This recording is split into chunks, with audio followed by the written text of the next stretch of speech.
एक शख्स ने सवाल पूछा है कि क्या टेलीफ़ोन पर निकाह हो सकता है या नहीं। इसी से मुल्हिक एक दूसरे शख्स ने रहीम यार ख़ान से लिखा है।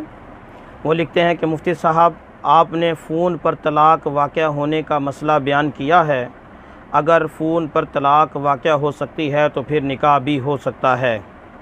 बराए मेहरबानी इस मसला को वाज़े कीजिए। मोहम्मद इब्राहीम। देखें मेरे मोहतरम भाई, दो मसले हैं, दोनों का अलग अलग ज़िक्र कर देते हैं। पहले शख्स ने सवाल पूछा कि टेलीफ़ोन पर निकाह हो सकता है या नहीं, तो इसका जवाब ये है कि टेलीफ़ोन पर निकाह नहीं हो सकता। अलबत्ता अगर कभी ऐसा करना मकसूद हो, ऐसे करने की ज़रूरत हो, तो एक तरीका इख्तियार किया जा सकता है। चूँकि निकाह के सही होने के लिए आक़िदैन का एक मजलिस में होना या इनके वकीलों का एक मजलिस में होना शर्त है। अगर आक़िदैन ख़ुद या इनके वकील एक मजलिस में नहीं हैं तो निकाह मुनाक़िद नहीं होगा।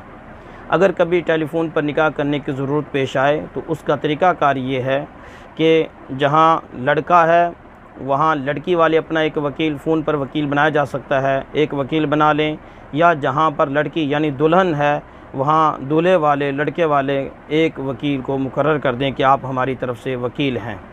तो एक असील हो जाएगा, अगर लड़का है तो लड़का ख़ुद असील हो जाएगा और लड़की का एक वकील हो जाएगा, तो आक़िदैन यानी एक मजलिस में हो जाएंगे, एक का वकील एक का असील। तो इस तरह निकाह मुनाक़िद हो जाएगा।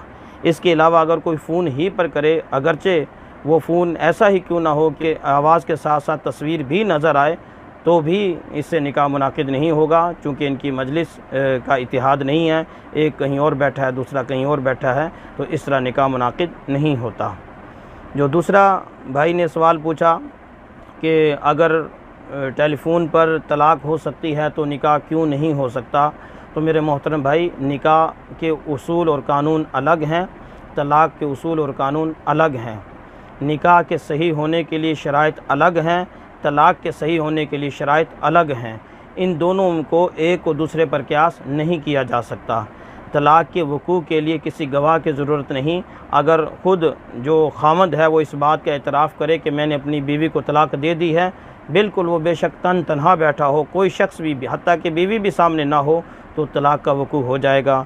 लेकिन अगर किसी औरत से निकाह करना चाहे तो औरत भी मौजूद हो लेकिन गवाह मौजूद ना हो, कोई आक़िदैन के अलावा कोई दूसरा वहाँ मौजूद ना हो, इससे निकाह मुनाक़िद नहीं होता।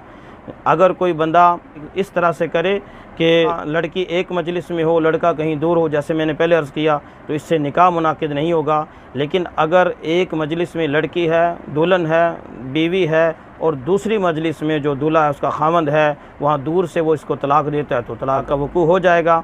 तो समझने की बात यह है कि तलाक़ एक अलग उसके उन्वान हैं, उसके उसूल अलग हैं, और निकाह के उसूल अलग हैं। इन दोनों को एक दूसरे पर क़यास करना सही नहीं। लिहाजा टेलीफ़ोन पर निकाह तो मुनाक़िद नहीं हो सकता। अलबत्ता अगर किसी ने टेलीफ़ोन पर तलाक़ दे दी तो तलाक़ का वक़ू हो जाएगा।